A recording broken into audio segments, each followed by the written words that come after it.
yung ganda mo, makakagayon ka pa. Oo. Makakagayon ka pa? Oo. Ano yung gagamitin mo? Ba? Mga, kung putol lang kami, makakagayon ka pa? Putol lang ito. Oo. Naman ito. Oo.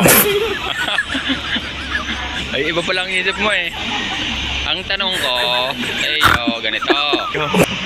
Tanong ko sa iyo, pag putol yung ganta mo, makakaganto ka pa. Oo.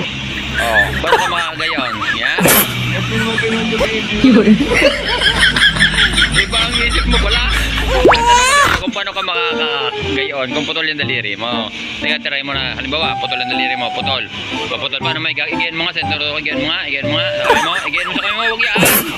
Igayin mo sa iyong kamay, kumakagayon. Oh, putol, oh. Ano? Ay, masama ang inisip mo eh. Ay, ba?